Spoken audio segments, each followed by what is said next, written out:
Estimados hermanos, tengan todos ustedes un buen día. Vamos a comenzar con con este nuevo seminario acerca del tercer Elías. Estamos ya entrando a la parte número 20. Ya estamos ya más de la mitad en esta serie de seminarios y bueno, ya faltan poco más de 13 clases más para terminar. Pero bueno. Continuando con el tema, el tercer Elías, vamos a entrar a la parte 20. Vamos primero a pedir oración, a pedir perdón, la dirección de Dios por medio de la oración para que pues nos derrame su Espíritu Santo y podamos entender el tema de hoy. Vamos a orar, hermanos, ¿ok? Vamos a orar. Padre, te damos gracias por este día. Te pedimos, Señor, que derrames tu Espíritu Santo sobre nosotros, que pongas tú las palabras en mi boca para poder expresarme de una manera correcta, de una manera sencilla, fácil para que los hermanos puedan entender, para que las personas puedan entender la clase de hoy. Por favor, danos inteligencia, sabiduría, entendimiento, Señor, para los hermanos que están acá en vivo, en directo y para los que nos van a ver, pues, en diferido a través del canal de YouTube. Perdona nuestros pecados, Señor. En el nombre de Jesús te lo pedimos. Amén. Bueno, vamos a comenzar. Este seminario lo he titulado La roca y las piedras. Vamos a hablar acerca de esto. Acá vemos esta imagen, pues corresponde a la roca, ¿no? Que se había partido por la mitad, ¿no? Cuando Moisés golpea esta roca, se parte por la mitad para que de allí, pues, fluya agua, ¿no? Sabemos que esta roca, pues, representa a Cristo, ¿no? Y aquí es, pues, donde el pueblo de Israel pudo calmar su sed, ¿no? Esto es un descubrimiento, pues, que hizo Ron Wyatt en su momento. Y nuestro ministerio, nuestra iglesia, estuvo visitando este lugar si no me equivoco, el año pasado. Sí, o el antaño pasado. Pero bueno, continuemos. La roca y las piedras. Vamos a comenzar con Lucas, capítulo 19, versículo 40. Dice, él, respondiendo, les dijo, está hablando Jesús, os digo que si estos callaran, las piedras clamarían. La palabra piedras deriva del griego, que obviamente Lucas, Nuevo Testamento se escribió en griego. Entonces, esta palabra piedra está escrito en griego. Vamos a ver qué palabra es en el griego original, ¿no? ¿Qué palabra nos deriva de piedra, ¿no? Pero interesante, ¿no? Dice, os digo que si estos callaran, las piedras clamarían. Anteriormente, voy a retroceder, hemos visto una foto real, ¿no? Una foto real de lo que significa, pues, esta roca en el cual, pues, el pueblo de Israel, estuvo en este lugar para beber de esa agua, ¿no?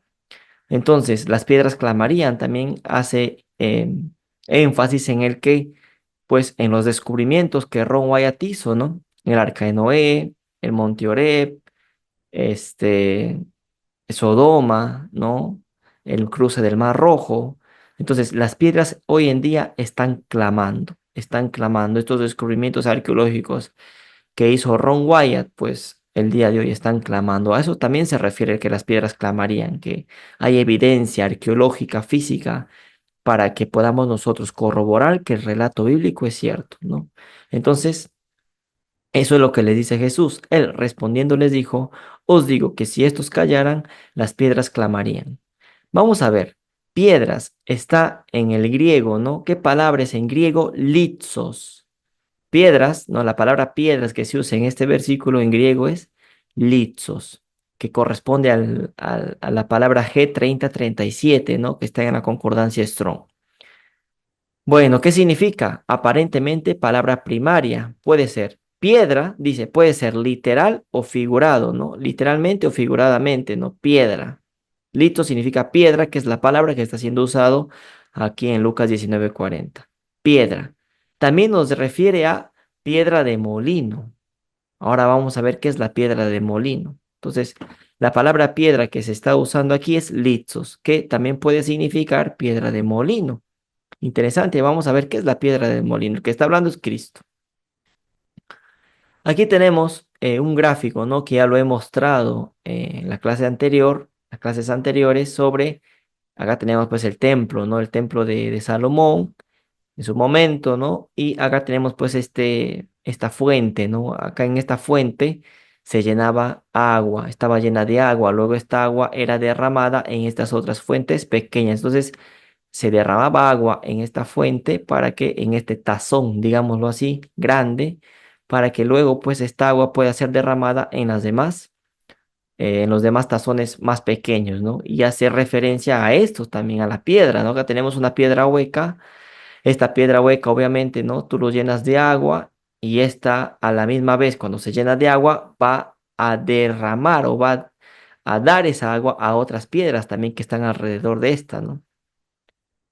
No, acá tenemos otras piedras, ¿no? Otras piedras que están huecas, ¿no? Que reciben, obviamente, esta agua y que después esta agua también es esparcida a las otras piedras, ¿no?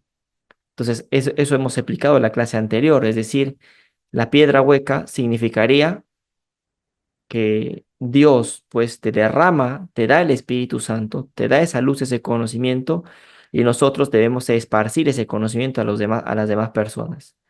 Sobre todo hay alguien, ¿no? Hay alguien a quien Dios pues lo ha iluminado, le ha dado la luz, le ha dado el Espíritu Santo para que esa persona pues nos dé o reparte esa luz que Dios le ha dado, pues lo comparta, ¿no? Esa luz que Dios le ha dado para los demás, para nosotros. Eso es lo que significa esta piedra hueca.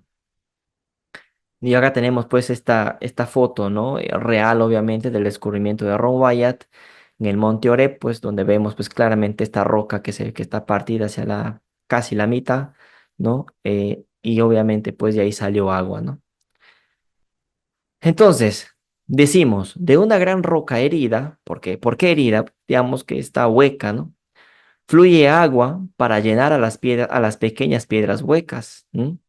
Estas rocas son huecas porque reciben el agua y son llenadas, dado que tienen sed del Espíritu Santo. O sea, estas piedras, al tener ese hueco por donde entra el agua, también tiene que haber, digamos, un hueco por donde sale el agua, ¿no? Para que las de otras demás piedras pues puedan ser llenadas. Entonces, los cristianos, los verdaderos cristianos, los verdaderos hijos de Dios, tienen que tener sed del Espíritu Santo, tienen que pedirle a Dios que les dé el Espíritu Santo. Tenemos que pedirle a Dios que nos dé de su Espíritu Santo, que nos llene de su Espíritu Santo. Eso hay que pedirle. No hay que conformarnos con lo que ya sabemos, sino hay que seguir investigando, hay que seguir buscando más. Hay que seguir escudriñando su palabra. Siempre hay que querer más y más y más. No conformarnos con lo que tenemos. Eso representa la piedra hueca, ¿no? Que la piedra hueca, pues, como por el simple hecho de que está hueca, siempre va a recibir el Espíritu Santo esa roca va a poder compartirla con las demás, ¿no? El agua, dice, erosiona, es decir, desgasta la piedra. Y mientras mayor sea el desgaste, mayor será la cantidad de agua que la piedra podrá coger en su interior. Entonces, esas piedras huecas son el pueblo de Dios que reciben el agua para que también puedan dársela a los demás, ¿no? O sea, recibes el agua y tú esa agua tú lo compartes con el resto. Recibes esa luz, ese conocimiento, ese Espíritu Santo. Debemos pedirle a Dios para que nos llene de su Espíritu Santo y nosotros con ese amor que debemos tener hacia Cristo y hacia el prójimo, pues debemos ir y compartir esa buena nueva, esa noticia, ese conocimiento, esa luz con los demás. Eso significa esa piedra hueca. Si hay una piedra que no es hueca, pues no va a recibir esa lluvia, ese Espíritu Santo. Entonces, ¿qué significa una piedra que no es hueca? Una piedra que no es hueca, pues significa soberbia, orgullo, es como desidia, ¿no? Porque puedes decir una piedra, una persona, una piedra que no sea hueca, pues es como si fuera una persona que no necesita de Dios, o mejor dicho, una persona que está bien donde está, en el sentido de que como se dice, por ejemplo, en la Odisea, ¿no? Estoy bien donde estoy y ya está. ¿Para qué voy a querer saber más?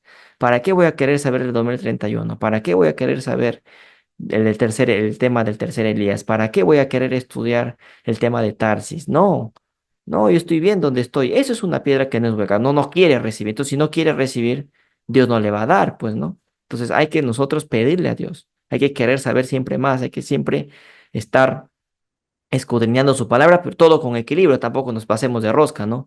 No pretendamos saber más o no queremos pretender saber más que Dios o querer pretender saber más que tercer Elías, obviamente, ¿no? O sea, siempre con equilibrio, siempre con equilibrio. Pero eso es lo que significa esta piedra hueca, ¿no? Que debemos ser piedras huecas para recibir ese conocimiento, ese Espíritu Santo y así poder esparcirlo a los demás. ¿Se entendió? Sí, pastor. Muy bien. Entonces, acá la palabra piedras se nos hace referencia a piedra de molino, ¿no? Vamos a seguir viendo sobre este tema. Marcos 9:42 dice, cualquiera que haga tropezar a uno de estos pequeñitos que creen en mí, mejor le fuera si se le atase una piedra de molino al cuello y se le arrojase en el mar. Interesante.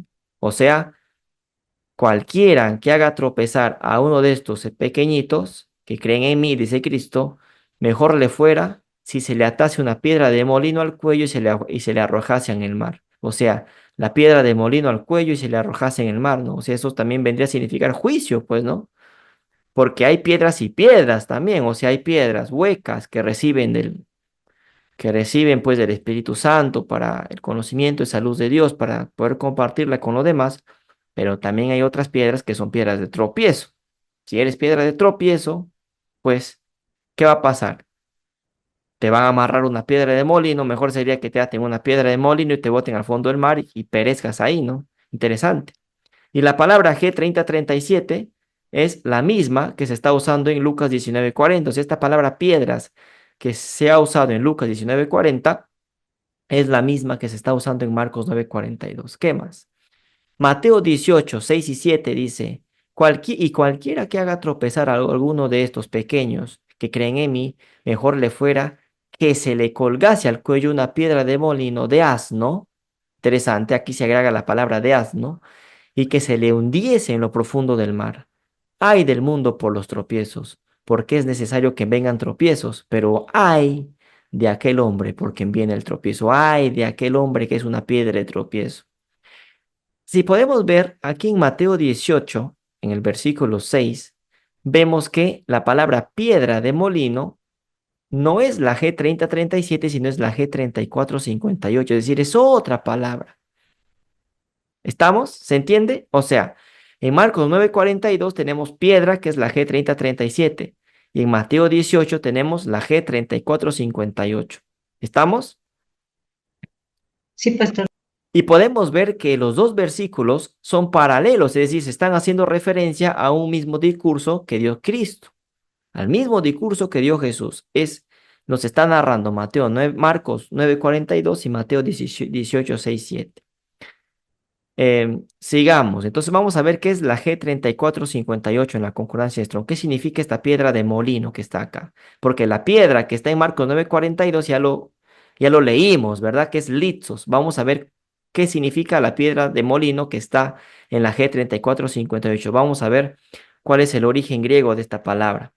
Es mulos, ¿no? Mulos. Esta palabra es mulos. Probablemente, dice últimamente, de la base de G3433, mediante la idea de adversidad. Interesante. Aquí, molino, esta palabra piedra de molino, ¿no? La palabra, digamos, molino, da una idea de adversidad, ¿no? Molino, por implicación, molino, piedra de molino. Pero interesante que diga mediante la adversidad, o sea, esta palabra que está aquí, molino, viene del griego mulos, que significa que tiene una idea de adversidad, que es algo adverso, algo adverso viene a ser pues algo contrario, ¿no? Vamos a ver G3433, ¿no? Que es la que nos está mandando aquí. Dice probablemente por variación, dice, ¿no? Que también deriva de G30 o tiene relación, es un cognado con G3425, que significa con dificultad, difícilmente lograr, impedir, apenas, con dificultad, a duras penas. O sea, la palabra molino deriva del griego mulos, también tiene relación con molis. ¿Y qué significa? Adversidad, dificultad, a duras penas, impedir. Raro, ¿no? O sea, vamos a ver, raro no es, pero da que pensar. Adversidad, dificultad, ¿a dónde nos está llevando esto? Vamos a la G3425, otro cognado, dice, adverbio de un primario, mogos, que significa sudor, esfuerzo, con dificultad a duras penas. Entonces, la palabra molino, que está en Mateo 18, versículo 6, la palabra molino viene de mulos, que tiene relación con molis y con mogis, que significa adversidad, ¿no? Algo que implica esfuerzo, sudor, difícilmente lograr, a duras penas, con dificultad. ¿Y qué nos está diciendo esto, hermanos? Pregunto, ¿la labor del tercer Elías es fácil o es difícil? ¿Qué creen ustedes? Difícil, hermano, es difícil porque tiene que lidiar con muchos temas, ¿no? No solamente temas religiosos, sino otros temas que están también a su alrededor y fuera también de ello. Exacto, exacto. Tiene que lidiar con muchas cosas. El tercer Elías tiene que lidiar con muchas cosas. Y no solo, como acaban de comentar, no solo con cosas o con temas referente al tema, pues, de religioso, en el sentido de dar el mensaje o de predicar, sino también, pues, de solucionar muchos problemas que se pueden presentar dentro de la iglesia o incluso fuera, ¿no? Cuando alguien le pide un consejo. Entonces, la tarea del tercer Elías es difícil. Es difícil, es adverso en el sentido de que hay mucha adversidad, mucha dificultad. Pues Dios no va a escoger a cualquier hombre para que haga esto, ¿no? Obviamente siempre con la ayuda de Cristo, pero Dios tiene a su ungido, eso hay que tener en cuenta. Entonces, todo esto nos está llevando la palabra piedra de molino. ¿Pero qué es una piedra de molino? Hemos visto una piedra hueca. La piedra hueca representa al tercer Elías y hemos comentado eso también. Piedra hueca viene de Pedros, Kefas, ¿se acuerdan o no? Eso lo vimos en la clase anterior. Entonces acá tenemos, ¿no? Una piedra de molino.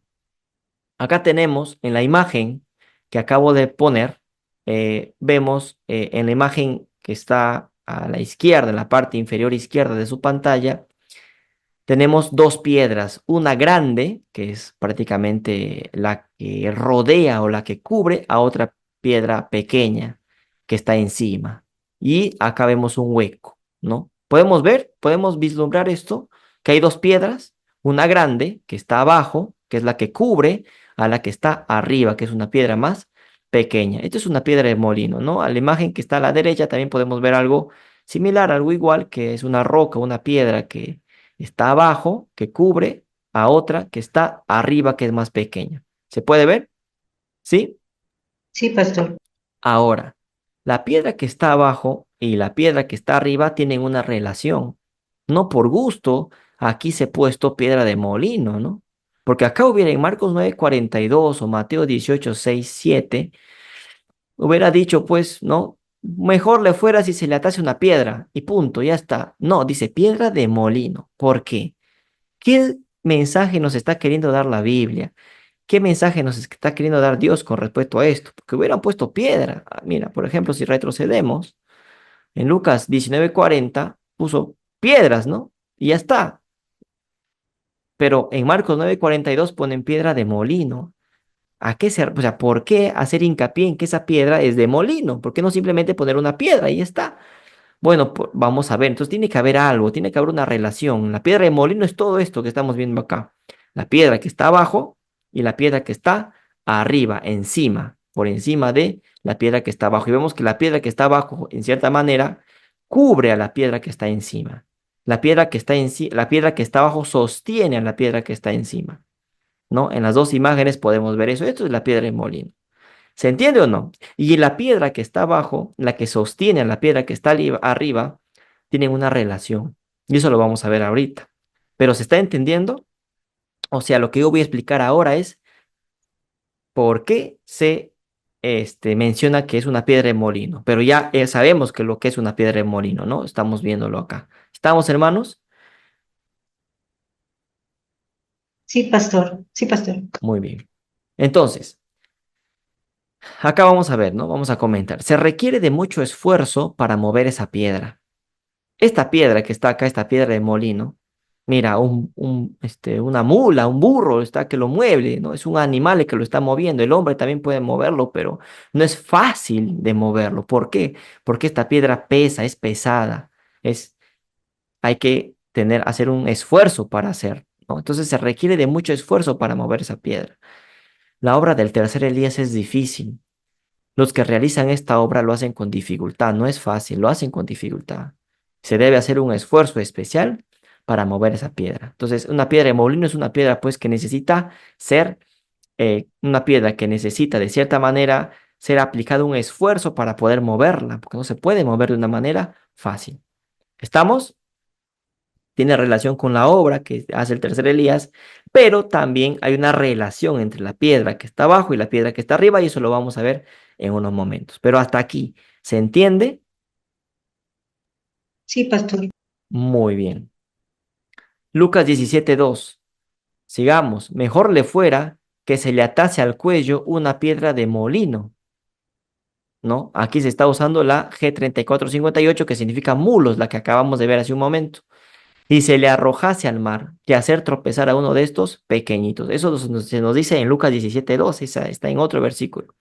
Y vamos al mensaje del cuarto ángel, Apocalipsis 18. Dice, 18 del 1 al 4. Después de esto vi a otro ángel descender del cielo con gran poder, y la tierra fue alumbrada con su gloria. Este es el cuarto ángel. Y clamó con voz potente, diciendo, ha caído la gran Babilonia, y se ha hecho habitación de demonios y guarida de todo espíritu inmundo y albergue de toda ave inmunda y aborrecible, porque todas las naciones han bebido del vino del furor de su fornicación. Dice, y los reyes de la tierra han fornicado con ella, y los mercaderes de la tierra se han enriquecido de la potencia de sus deleites. Y oí otra voz del cielo que decía, salid de ella, pueblo mío, para que no seáis partícipes de sus pecados, ni recibáis parte de sus plagas.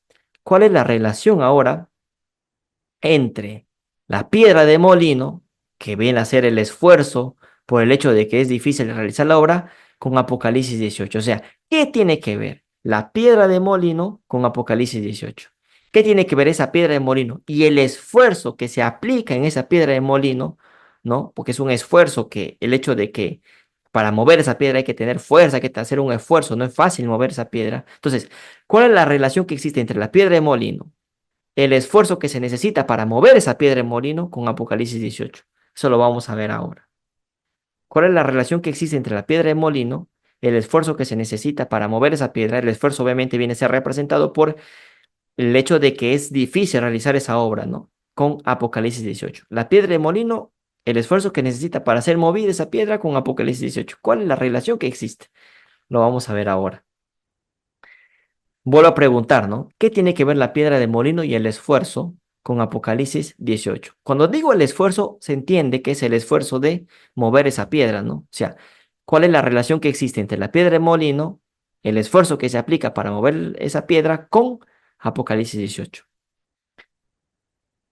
Dice, Apocalipsis 18, más adelante, del 20 al 24, porque nosotros leímos del 1 al 4, ahora vamos al versículo 20, ahí está la respuesta. Dice, alégrate sobre ella, cielo, y vosotros, santos apóstoles y profetas, porque Dios ha hecho justicia en ella.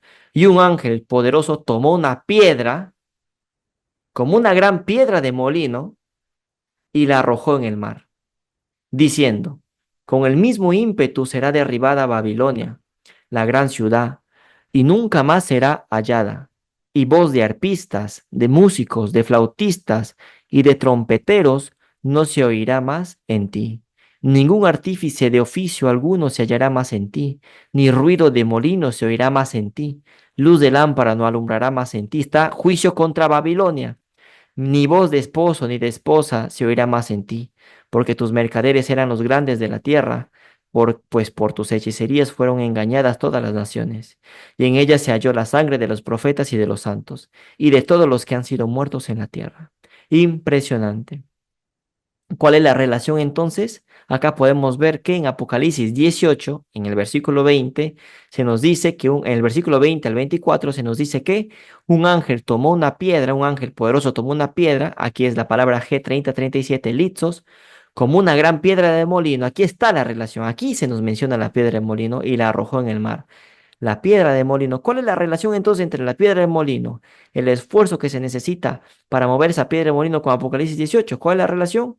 Pues la relación es que la piedra también significa juicio, porque aquí se está dando un juicio contra Babilonia. ¿Mm?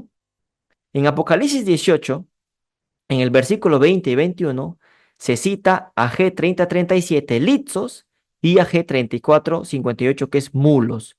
Los que son piedra de tropiezo irán a parar en el fondo del mar. Ahí está la relación, ¿no? Los que son piedra de tropiezo irán a parar en el fondo del mar. ¿Por qué? Porque Babilonia es una piedra de tropiezo. Es una piedra de tropiezo. Pero también la piedra, ¿qué significa? Un juicio.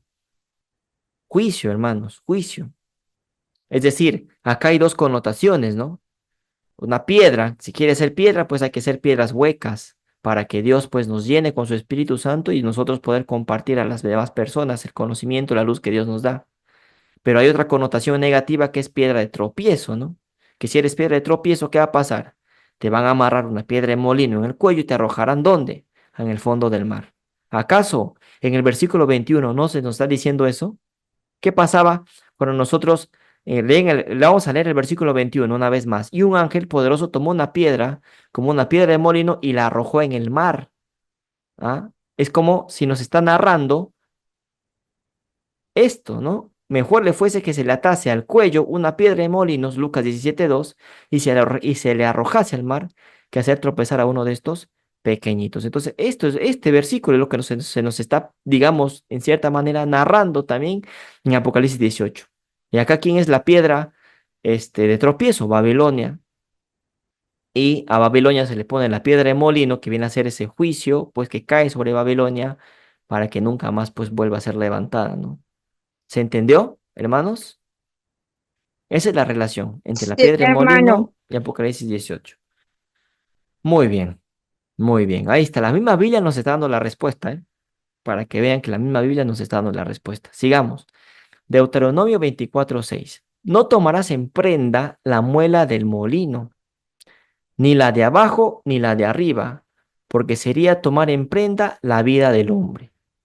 Aquí se nos está relacionando la muela del molino con la vida del hombre. Ustedes saben que el molino tiene una especie de muelitas, o sea, una especie, puede ser un engranaje, ¿no? Estas muelitas, que estos dientes que tiene la rueda, el molino. Entonces, si un engranaje, si el molino, si una muela no está, esa piedra que tiene forma circular ya no va a poder, pues, dar la vuelta de una manera correcta. No sé si me dejo entender. ¿Me dejo entender o no? Tú tienes un círculo que está lleno de engranajes, lleno de muelas, ¿no? Una muela de molino.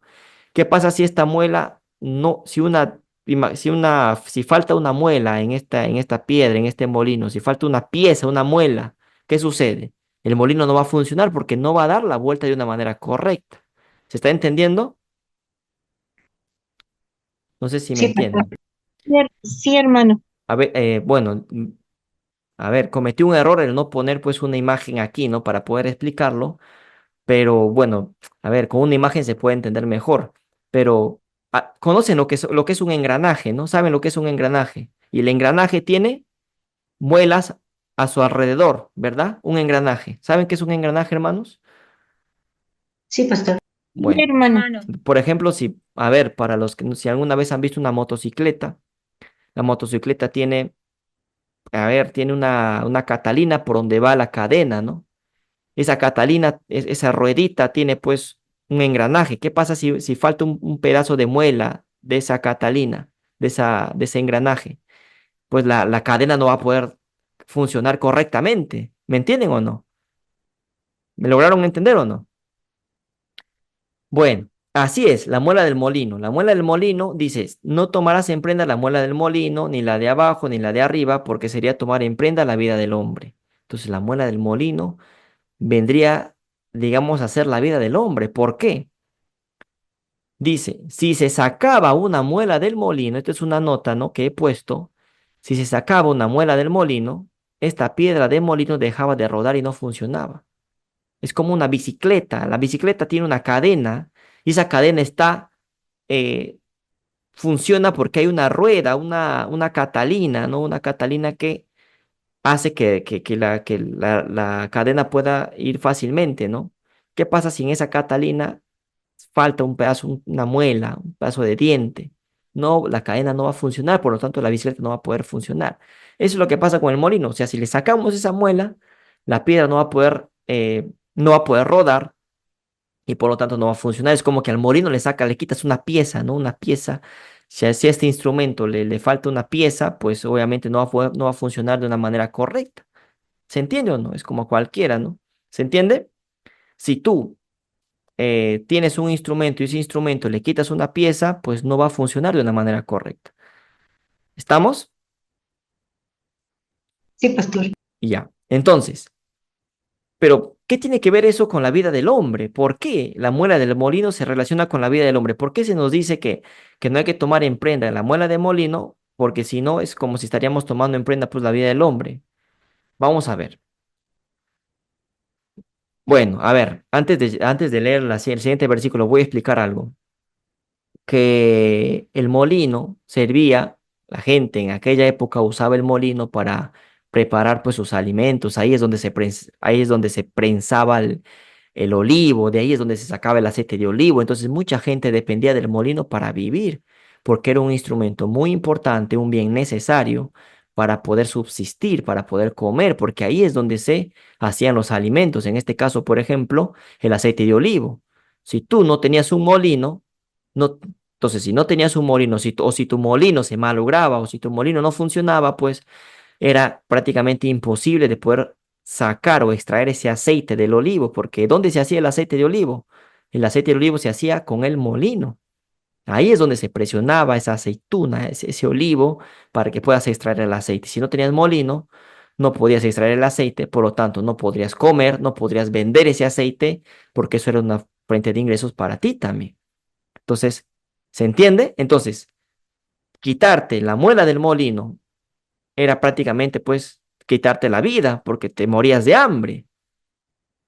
Es como que te quedabas sin trabajo, es como perder la muela del molino era, pues, el molino era algo muy importante, porque gracias al molino, pues, tú podías preparar tus alimentos, podías producir tus alimentos, tus productos, el aceite de olivo, etcétera.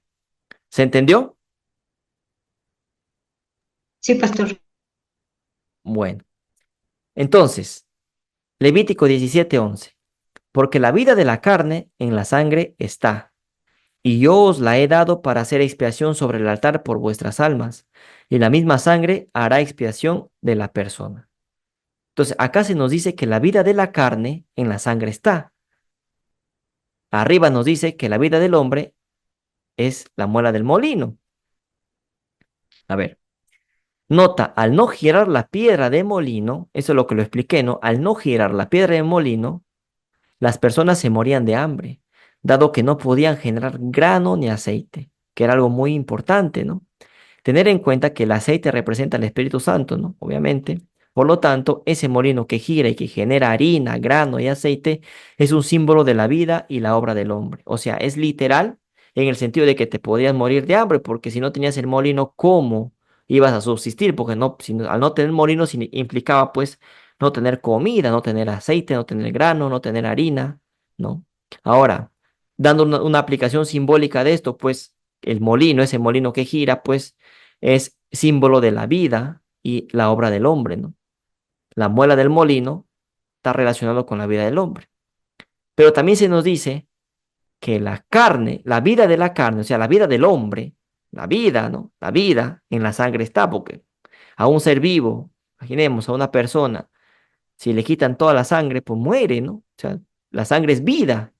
Entonces, ¿estamos hasta ahí? Entonces tenemos la sangre es vida. Pero también en Deuteronomio nos dice que la muela del molino es vida. Hasta ahí, ¿se entiende?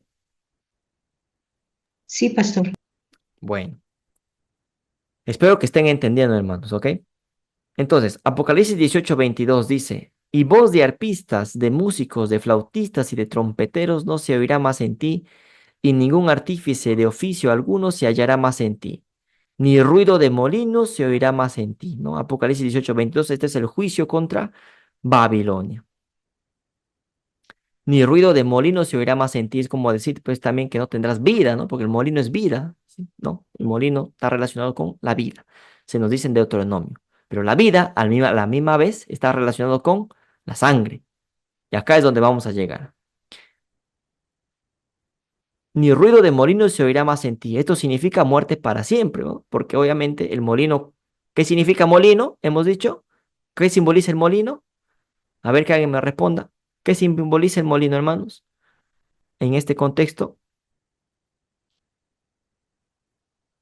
La vida, hermano. La vida. Ok. Entonces, ni ruido de molino se oirá más en ti. ¿En el sentido de que? Pues sí, ni ruido de vida, mejor dicho. O sea, significa muerte para siempre. Entonces, el juicio contra Babilonia. Entonces, molino es sinónimo de vida. La sangre también es sinónimo de vida. En este contexto estamos viendo. Bueno, entonces, aquí tenemos algo, ¿no? Según Deuteronomio 24:6, ¿qué tenemos? Que el molino es la vida del hombre. Según Deuteronomio 24:6 tenemos que el molino es la vida del hombre. ¿Estamos? ¿Sí o no? Sí, pastor. Sí, Ya. hermano. Ya. Luego tenemos que la vida del hombre es la sangre, según Levítico 17:11. Según Levítico 17:11 nos dice que la vida del hombre es la sangre. La vida del hombre en la sangre está, se nos dice. ¿Se entiende? Sí, Hermanitos, Sí, ya. hermano. Agradecería que me sí, respondan para saber si me están entendiendo, ¿ok? sí, Entonces, pastor. dale. Entonces tenemos que el molino es la vida del hombre. Luego, según Deuteronomio 24:6. Luego, según Levítico 17:11, se nos dice que la vida del hombre es la sangre. Acá tenemos vida del hombre es igual a molino. La sangre es igual a la vida del hombre. Por lo tanto, el molino vendría a ser igual a la sangre. ¿Se entendió o no? ¿Se Sí, entendió o hermano. no? ¿Por qué, Sí, por qué el pastor. Sí, molino? hermano. Exacto. Bien, me alegra, me alegra. ¿Por qué el molino es igual a la sangre? Porque si la vida del hombre es igual al molino y la vida del hombre es igual a la sangre, entonces el molino vendría a ser igual a la sangre. Es lógico esto. Esto es un axioma. Este axioma en matemática se le denomina el axioma de transitividad. Esto es uno de los axiomas que, bueno, esto yo lo había estudiado cuando estuve en la universidad. En el primer ciclo, en mi curso de microeconomía, hay un curso que se llama microeconomía que hacemos la teoría del consumidor, en donde pues vemos un tema sobre preferencias. Y en este tema de preferencias vemos este axioma matemático que es el axioma de transitividad. Es un axioma de transitividad. ¿Por qué? Porque es transitivo esto, estás transitando. Molino igual a la vida del hombre. Luego tienes que la misma vida del hombre es igual a la sangre. Entonces tienes que, por transitividad, el molino tiene que ser igual a la sangre. Es por transitividad. Este es un axioma matemático. Esto es exacto, esto es matemática. Es axioma de transitividad, así se le llama, ¿no? Entonces, por transitividad, tendríamos que el molino vendría a ser igual a la sangre. De repente me estoy expandiendo un poco. Solo quiero que sepan que es lógico esto. Esto no es un invento. Esto es un axioma que se Bueno, usa en economía. activo. Le voy a decir a la hermana Cristina.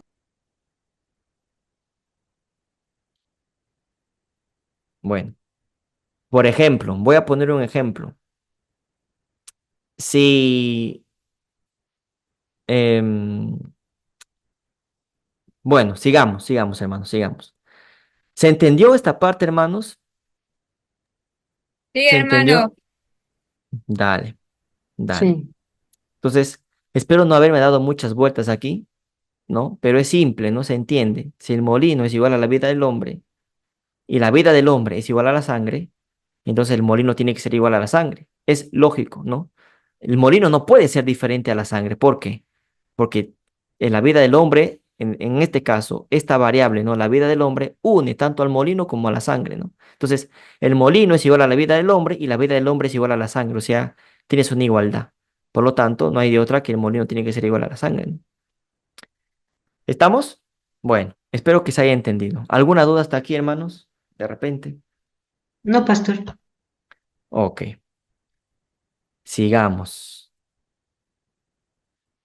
Jueces 9:53-56 dice, mas una mujer dejó caer un pedazo de una rueda de molino, un pedazo de piedra, ¿no?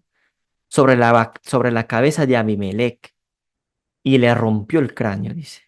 Así pagó Dios a Abimelech el mal que hizo contra su padre, matando a sus 70 hermanos. Rueda de molino, aquí se está usando, ahora estamos en el griego, ahora vamos al hebreo, ya porque es el Antiguo Testamento. El Nuevo Testamento es griego, el Antiguo es hebreo, ¿no? o arameo en algunas partes. Entonces, rueda de molino, ¿qué palabra se usa aquí en hebreo? Rekeb, la H7393. H viene de hebreo, ¿no? Rekeb, ¿no? Rueda de molino viene del hebreo rekeb. Y esta mujer dice que agarró este rekeb, esta rueda de molino, y se la clavó ¿sobre quién? Sobre Abimelech, ¿no? Entonces esta mujer agarró esta piedra y mató a Abimelech y le rompió el cráneo, dice. Y dice, así pagó Dios a Abimelech el mal que hizo contra su padre, matando a sus 70 hermanos. O sea, Abimelech cometió un crimen. Por eso es que Dios permitió que esta mujer mate a Abimelech. ¿Por qué? Porque Abimelech cometió un crimen. ¿Qué crimen? Un crimen contra su padre. O dijo, el mal que hizo contra su padre. ¿Qué crimen cometió contra su padre? Pues mató a sus 70 hermanos. O sea, Abimelech cometió un crimen contra su padre matando a sus 70 hermanos. ¿Ah? O sea, Abimelech era el hijo de alguien. Pregunto, ¿quién fue el padre de Abimelech?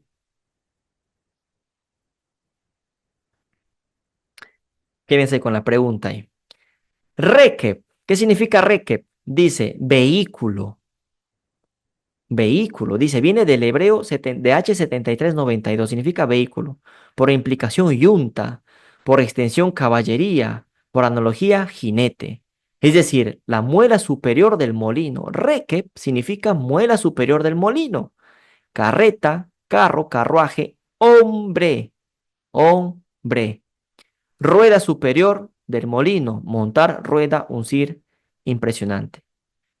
Esta rueda de molino que se está narrando en Jueces capítulo 9, versículo 53 es Reque, que fue la rueda, la piedra, ¿no? Que agarró esta mujer para matar a Abimelech por el crimen que Abimelech había cometido contra su padre.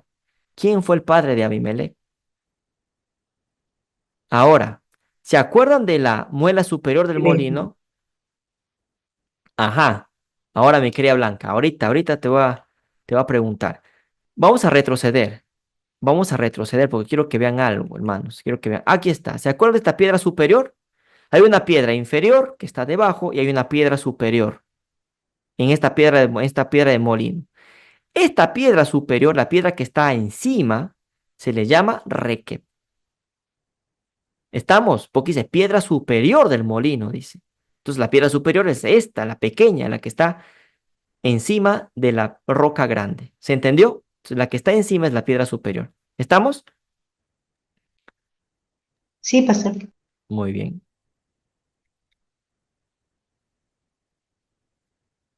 Entonces, ahí está. Dice, reque, vehículo. Vehículo nos lleva a carro, al eje, a la llaga. ¿Por qué? Porque ese es un tema que nosotros habíamos visto anteriormente, ¿no? ¿Se acuerdan? Una rueda dentro de otra rueda. Una rueda, un vehículo es un carro que tiene llantas, tiene ruedas, ¿no? Em, entonces, este vehículo, que es una rueda, que es un carro, que el carro tiene ruedas, tiene llantas, tiene engranajes, pero toda llanta, toda rueda de un vehículo tiene un eje, ¿sí o no? El eje hace que la rueda pues gire. Y eje, ¿se acuerdan qué palabra es eje en hebreo? Eje en hebreo es, ¿se acuerdan o no? ¿A qué palabra nos mandaba? Yaga. Yaga, es decir, la palabra yod, yod, la Y-O-D, yod, ¿no?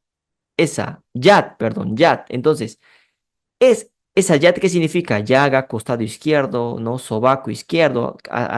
Eso lo vimos en la concordancia de Strong. Entonces, o sea, Rekeb también nos está apuntando hacia la llaga. Y también nos dice que es una muela superior del molino, es la piedra que está encima de esa piedra que está abajo, ¿no? Y también es hombre. Con esto ya deberíamos hacer una idea, hombre. Con esto deberíamos nosotros tener una idea. ¿Quién fue el padre de Abimelech? Aquí nuestra querida Blanca Fuentes nos dice que fue Gedeón. Perdón. El padre de Abimelech, mis hermanitos, fue Gedeón. Gedeón. ¿Alguien se acuerda de los 300 valientes de Gedeón? Cuando Gedeón, con sus 300 hombres, pues fueron a combatir a los madianitas, ¿no? 300 hombres ante miles de personas, pues ganó Gedeón con la ayuda de Dios. ¿Se acuerdan de esa historia o no? De Gedeón y sus 300 valientes. ¿Se Sí, acuerdan? hermano. Muy bien, muy bien. ¿Qué tiene que ver Gedeón aquí? Con Abimelech, con la rueda de molino. Vamos, sigamos avanzando. ¿De dónde viene la palabra Gedeón? Gedeón viene del hebreo, ¿no? Del hebreo Gidón, ¿no? Que significa, viene de H 1438, que significa talador, guerrero, Gidón, un israelita, Gedeón. Entonces, Gedeón viene de Gidón. ¿Qué significa? Talador, guerrero, talador, guerrero, talar. ¿Hay algún personaje en la Biblia que habla acerca de talar? Les doy una pista, está en el Nuevo Testamento. Menciona alguna palabra sobre talar. Talar es pues cortar un árbol, ¿no? Acá, esto tiene relación, hay un cognado con H 1438, raíz primaria, talar un árbol, ¿no? O sea, Gedeón, ¿qué significa Gedeón? Talador, guerrero, talar un árbol, ¿no? Generalmente dice destruir cualquier cosa, cortar, desmenuzar, despedazar, destruir, quebrantar, quebrar. ¿Ah? Hay un personaje que se relaciona con talar un árbol. Juan el Bautista, ¿Por qué Juan el Bautista? ¿Por qué Juan el Bautista? La respuesta es correcta, es correcta. ¿Por qué Juan el Bautista? ¿Cómo llegaste a ese razonamiento? porque Juan el Bautista cuando tenía el poder y espíritu de Elías, cuando tenía que dar la corrección, ¿no? Como por ejemplo hizo con Herodes y Herodina, por ejemplo. Lo daba, Está, daba de frente, talaba de raíz a algo que no daba, que no servía para la obra o para la vida. Eso es- considero. está bien, está bien, está bien. Y hay un versículo exacto que dice, el hacha está puesta. ¿Se acuerdan de ese versículo o no? El hacha está puesta. ¿Se acuerdan o no de ese versículo? ¿Quién dice ese versículo? Lo dice Juan el Bautista. El hacha está puesta a la raíz del árbol, dice, ¿no? Y cualquier árbol que no dé buen fruto será cortado, será talado. ¿Se acuerdan o no de ese versículo? ¿Ah? Ahí está. Sí. Entonces, Gedeón es el significado de talador, talar un árbol, ¿no? Que tiene relación con Juan el Bautista. Y si ya hablamos de Juan el Bautista, obviamente estamos hablando de Elías. Entonces, Gedeón también fue un Elías en su momento, ¿no? Un guerrero, ¿no? Mateo 3:10, y ya también el hacha está puesta a la raíz de los árboles. Por tanto, todo árbol que no da buen fruto es cortado y echado en el fuego. ¿Quién dijo esto? ¿Ah? Juan el Bautista. Ahí está. ¿Se entendió, hermanos? Entonces, Gedeón nos está llevando a Juan el Bautista. Y si hablamos de Juan el Bautista, hablamos de Elías. La piedra de molino, la roca de molino nos está llevando a Gedeón. Gedeón nos lleva a Juan el Bautista. Juan el Bautista nos lleva a Elías. Entonces ya vamos armando el tema, ¿no? El tema que estamos viendo el día de hoy. Ya estamos armando la estructura, ¿no? Para que vean cómo estamos llegando a estas relaciones, ¿no? La rueda de molino nos lleva ¿a dónde? A Gedeón. Gedeón, ¿a dónde nos lleva? A Juan el Bautista. Y Juan el Bautista nos lleva a Elías, ¿no? Por todo lo que hemos venido hablando ya desde hace un tiempo atrás. ¿Se está entendiendo? ¿Sí? Sí, pastor. Muy bien. Sí, sí. Dice, ¿no? Rodearon al enemigo, los madianitas, 300 hombres con antorchas y trompetas en el valle de Jezreel, que viene a ser el valle de Megiddo, como los lirios entre los que apacienta Cristo. Eso está en el Cantar de los Cantares. Rodean al trigo en el libro de Cantar de los Cantares, ¿no? Rodearon al enemigo, los madianitas, 300 hombres contra, no me acuerdo, pero fueron miles de hombres contra mucha gente. 300 hombres contra miles, pues. Con antorchas y trompetas pelearon. Así dice la palabra, ¿eh? Con antorchas y trompetas. A ver, estos 300 hombres de Gedeón, ¿no? Fueron con antorchas y trompetas. Si hablamos de antorchas, ¿a quién les hace recordar la palabra antorcha? Al tercer Elías, a Juan el Elías, Bautista. hermano. Muy bien. ¿Se acuerdan que Ellen White menciona que Juan el Bautista era la antorcha que brillaba en su momento y que eso era símbolo de la presencia divina? ¿Se acuerdan o no? Obviamente Elías, el que trae, Elías es al que Dios pues le da la luz, ¿no? Y trompeta también te hace recordar a Elías porque es un atalaya, una persona que da el sonido certero de la trompeta. ¿Estamos? Isaías 9:4. porque tú quebraste su pesado yugo y la vara de su hombro y el cetro de su opresor, como en el día de Madián. Isaías 9:4 nos está narrando, Isaías 9:4 nos está narrando lo que sucedió en Madián con los 300 valientes de Gedeón. O sea, Isaías 9:4 nos está narrando esa lucha, esa guerra que hubo entre Gedeón y Madián. Pero acá cuando Isaías dice, porque tú quebraste su pesado yugo y la vara de su hombro y el cetro de su opresor, como en el día de Madián, ¿a quién se está refiriendo acá Isaías? Porque cuando Isaías escribe esto, Gedeón ya estaba muerto. ¿Ah? O sea, obviamente a Isaías no le está hablando a Gedeón, ¿sí o no? ¿A quién le está hablando? O sea, Isaías está narrando la historia de Gedeón, pero no le está hablando a Gedeón, porque Gedeón ya está muerto. ¿A quién le está hablando aquí Isaías? ¿Quién ayudó a Gedeón? ¿Quién peleó por Gedeón? ¿Saben la historia o no? ¿Quién peleó por Gedeón? ¿Con quién estaba Gedeón cuando fue a la batalla? ¿Solito ganó la batalla sin ayuda de nadie? ¿O Con hay Cristo. alguien? Con Cristo, Dios, Cristo, sí. Cristo. Entonces, cuando dice, porque tú quebraste su pesado yugo, Isaías se dirige a Cristo, a Jehová, y la vara de su hombro y el cetro de su opresor como el día de Madián. Entonces, Isaías está narrando la historia de Gedeón, pero se dirige a Cristo. Interesante. ¿Por qué? Acá, miren, nota. En Isaías se está uniendo al Mesías con Gedeón, dado que Gedeón fue el que estuvo en Madián y Cristo obviamente luchó por él. Por lo tanto, Gedeón fue el líder que Jehová había establecido en su tiempo para ir contra los madianitas. Fue Gedeón quien fue a la batalla, pero fue Cristo quien estaba dirigiendo esa batalla. Cristo como cabeza invisible y Gedeón como cabeza visible. Cristo y Juan el Bautista, ¿acaso no eran uno? Cuando le preguntaron a Juan el Bautista, ¿tú eres Cristo? ¿Qué respondió? Confesó, no negó, sino que confesó. Dice, no negó, o sea, no negó que fue Cristo. Confesó. ¿Por qué? Porque era su representante. ¿Se acuerdan de ese tema o no? Gedeón lo mismo. No era Cristo, literalmente, pero sí era su representante. Era la voz de Dios. Era el líder que Jehová escogió para ir contra los madianitas. Por eso es que Isaías habla a Cristo, pero es como si estaría hablándole a Gedeón, porque fue Gedeón quien estuvo en la batalla.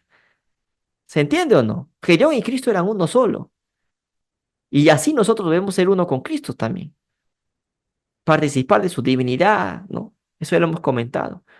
El tercer Elías es uno con Cristo. ¿Acaso Moisés no era uno con Cristo?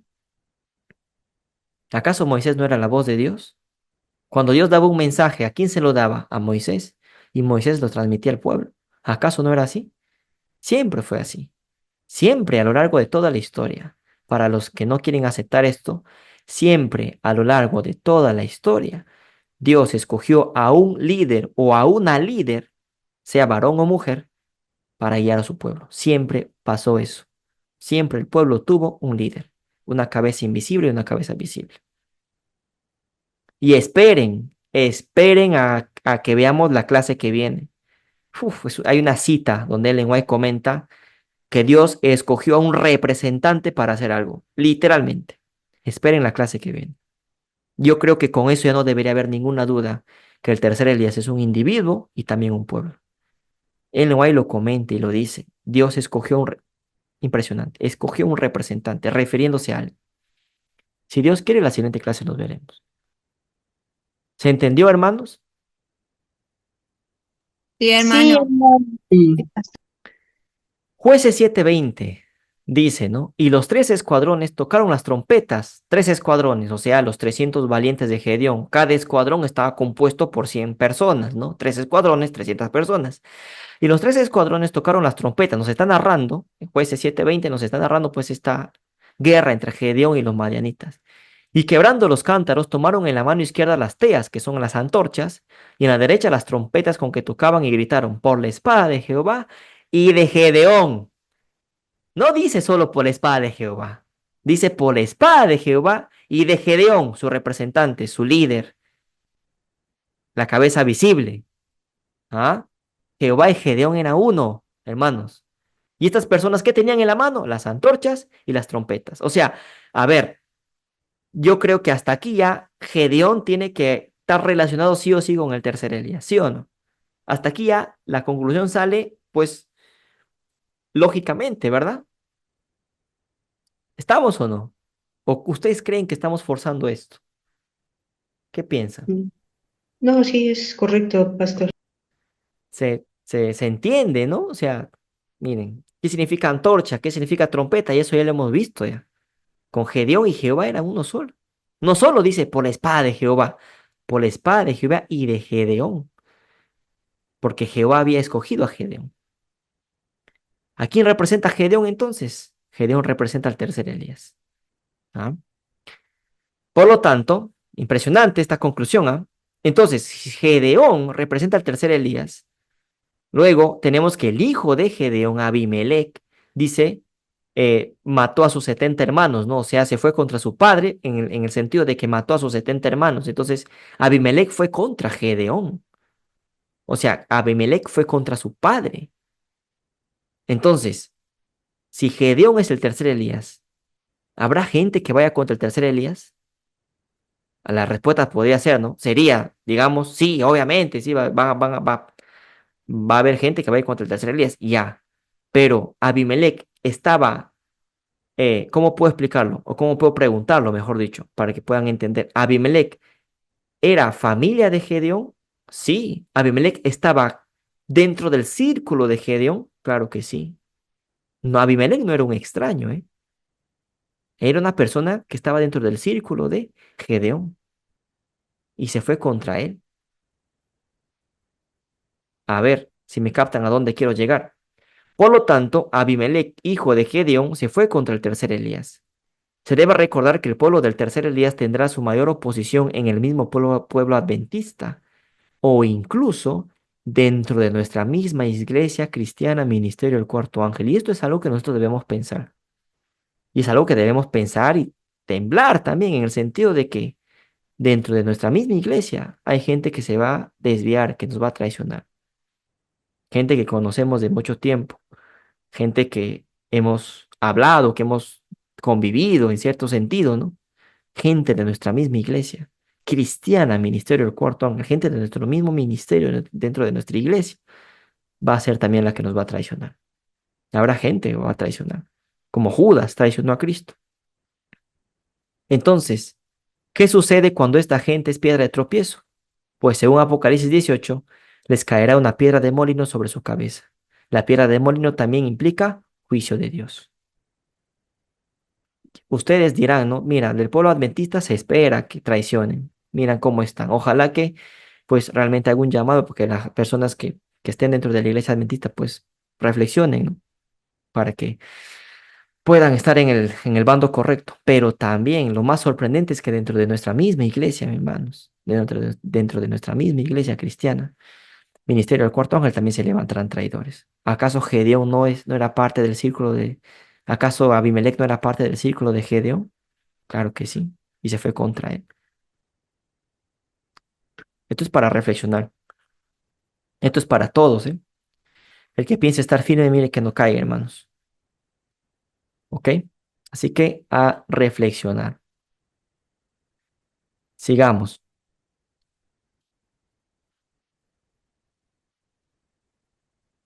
Deuteronomio 24:6. No tomarás en prenda la muela del molino, ni la de abajo, ni la de arriba, porque sería tomar en prenda la vida del hombre. Entonces, aquí ya se nos dice que en la muela del molino no hay dos piedras, uno abajo y uno arriba, la que hemos visto en la figura, ¿no? Tenemos la piedra.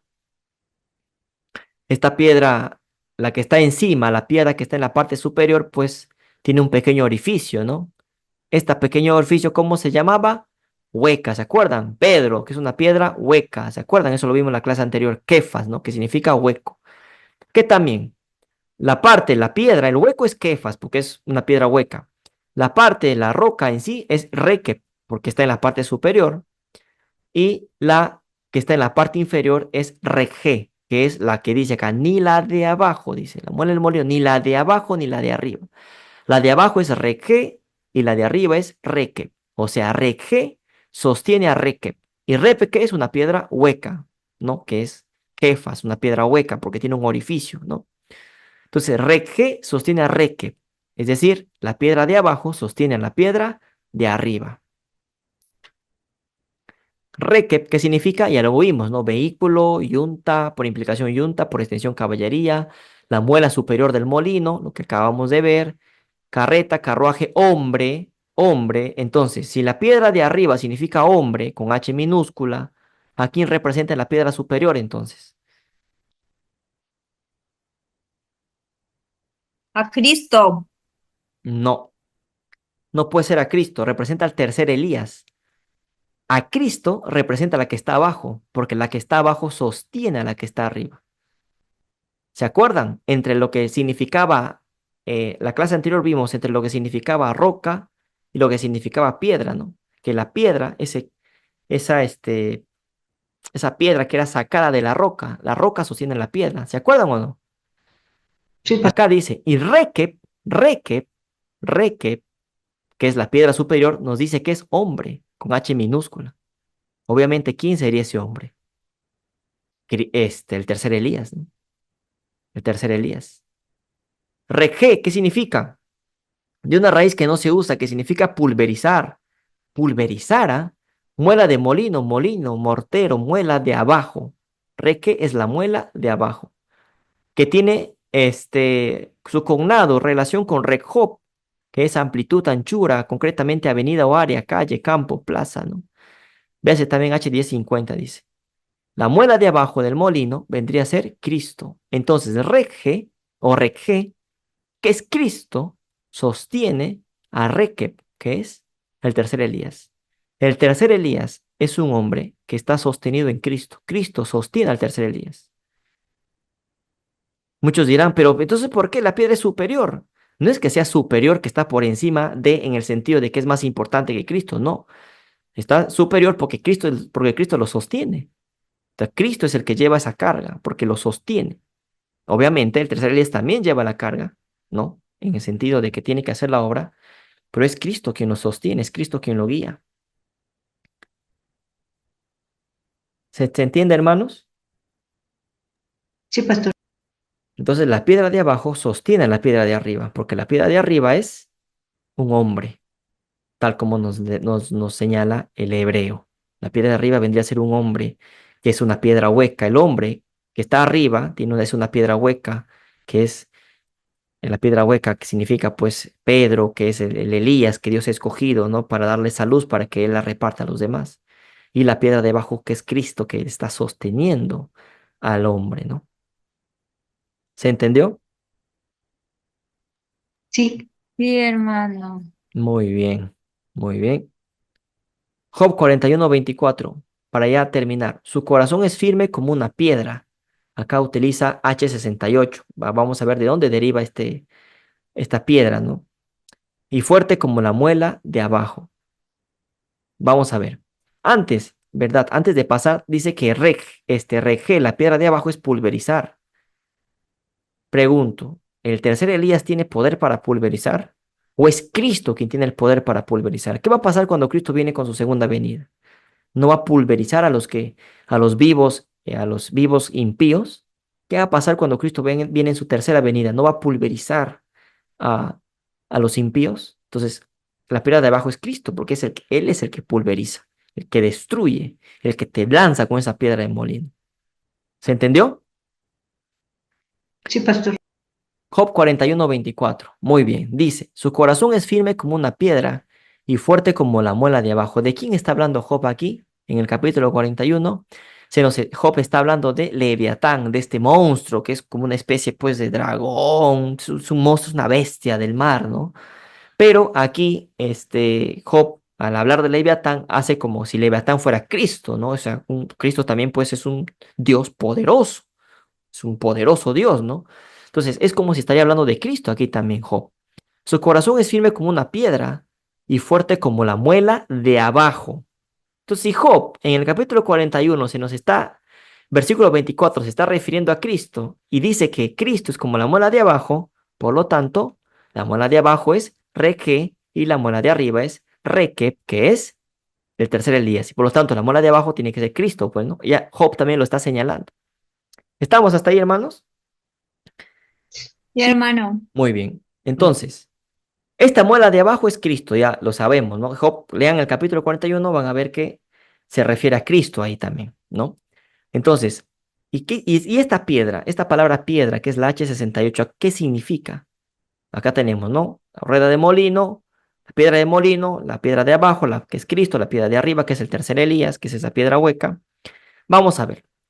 La palabra piedra que se usa en el versículo 24 es even, perdón, que viene del hebreo even, que significa, dice, de la raíz H 1129, mediante el significado de construir.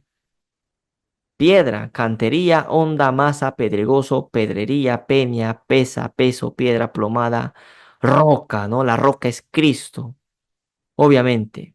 Pero hace un momento dijimos pulverizar, que Dios destruye, ¿no? A los impíos. Pero acá nos dice algo contrario, que significa construir. Es que hay que ver por los dos lados. Dios destruye, claro, pero también construye. Ahora lo explicamos. Eben viene también de Baná, tiene su cognado, ¿no? Baná dice construir, albañil, canterón, poner cimientos, construir, edificador, edificar edificio, fabricar, fortificar, hacer, tener hijo. ¿M? Que Tarsis iba a parir un hijo, ¿no? Que ese sería el tercer Elías. Labrar, levantar, maestro, obra, poner, prosperar, reedificar, reparar, restablecer, restaurar. Aquí está, construir. ¿Qué es lo que tiene que hacer Cristo? Tiene que construir, tiene que restablecer, tiene que restaurar la verdad que se había olvidado. La verdad de los pioneros de la iglesia adventista del séptimo día, esa verdad tiene que ser restaurada. ¿De quién lo restaura? Cristo. ¿Por medio de quién? Del tercer Elías. Ahí está. Entonces Cristo pulveriza, porque destruye a los malos, la piedra de molino. A los que son piedra de tropiezo se les amarra una piedra de molino para que sean destruidos. Cristo los destruye, pero también construye, restaura la verdad, la doctrina verdadera, la fe de Jesús, ¿no? La doctrina que tuvieron nuestros pioneros y que luego se desvió, la iglesia adventista se desvió y Dios tuvo que escoger a un hombre, a un nuevo ministerio, a la iglesia, a su iglesia, a Filadelfia, para pues construir o restablecer esas verdades, restaurar esas verdades que habían sido olvidadas. Por eso es que piedra también significa construir. Cristo también es construir. ¿Estamos? Sí, pastor. Y vemos acá también otro cognado, o ven, ¿no? Dice, de lo mismo que H68, es la palabra H70 del hebreo, o ven, par de piedras, solo dual. O sea, no hay ni tres ni cuatro, solo dos. Acá en la palabra piedra se nos está hablando de Cristo, ¿eh? Porque aquí Job se refiere a Cristo.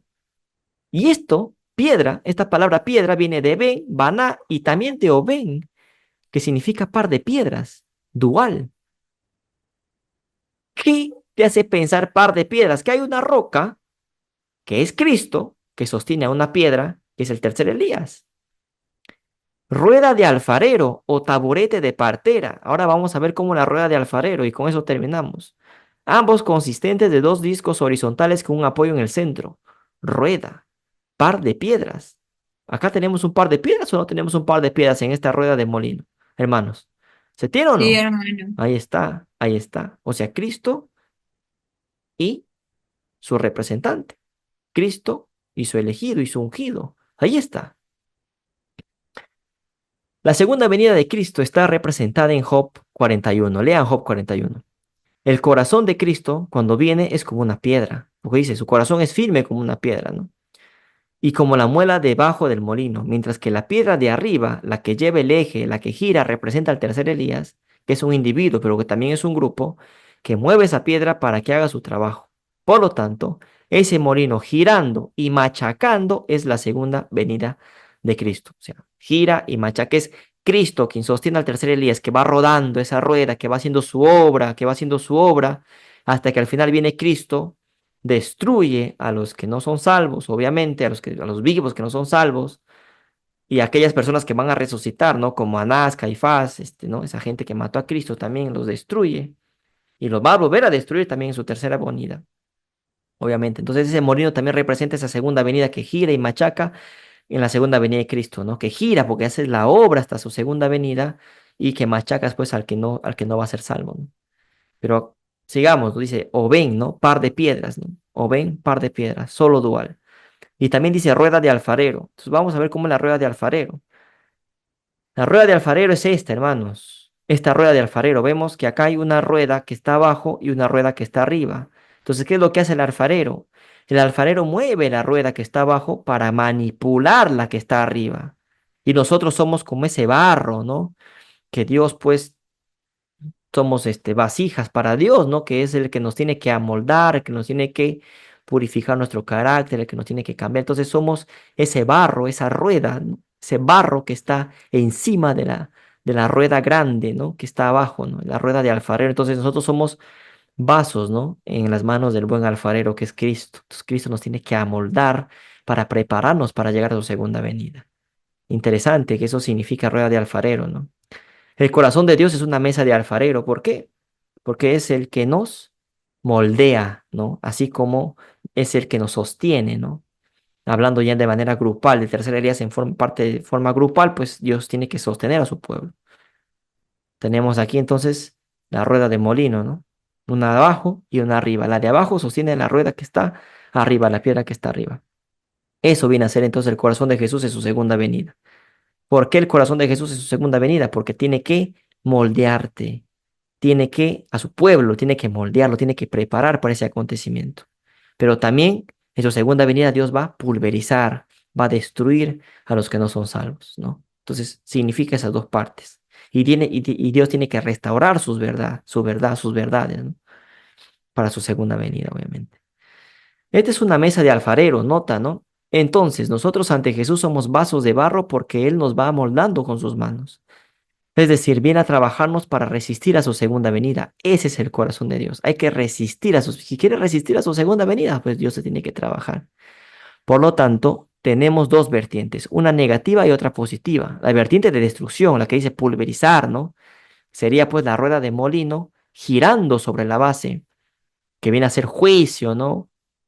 Y la otra vertiente que es positiva, pues tiene que el sentido de ir modelando nuestro carácter para no ser parte de esa destrucción, de ese grano destruido, de ese juicio, ¿no? De esa, no, no hay que, hay que perseverar para no ser pues piedra de tropiezo y no, Dios no nos amarre con esa piedra de morir en nuestro cuello y nos lance al mar, ¿no? Como lo hará con Babilonia. Hermanos, eso fue la clase de hoy. ¿Se entendió? Yo creo que hoy hemos aprendido muchas cosas, ¿eh? ¿Se entendió? Sí, pastor, muchas Sí, gracias. hermano, Sí, gracias. hermano. Muy bien, gracias a Dios. Gracias a Dios, hermanitos y hermanitas. Bueno, vamos a terminar esta clase de hoy, pues, bueno, antes de terminar la clase, quiero recomendar que entren a la página web del Gran Engaño y al canal de YouTube de Víctor San Vicens, pues, para que puedan ver otros temas aparte del que estamos presentando ahora. Muchos temas, hay que ver muchas, hay noticias de actualidad, hay arqueología, historia bíblica y muchas cosas más. Pues entren para que vean esa página web o ese canal de YouTube, ¿no? De Víctor San Vicente y la página web del Gran Engaño. Muchas gracias, hermanos, por su atención. Vamos a hacer una oración para terminar esta clase.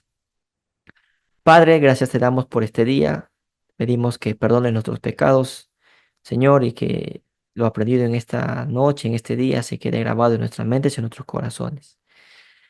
Ayúdanos, por favor, a perseverar en este mensaje, a ser perseverantes. No nos dejes caer en tentación y no permitas que seamos piedra de tropiezo para los demás, Señor, sino ayúdanos a ser esa piedra hueca que necesita de tu Espíritu Santo, estar lleno de tu Espíritu Santo para poder ir a compartir esas buenas nuevas a las demás personas, por favor. En el nombre de Jesús te lo pedimos. Amén.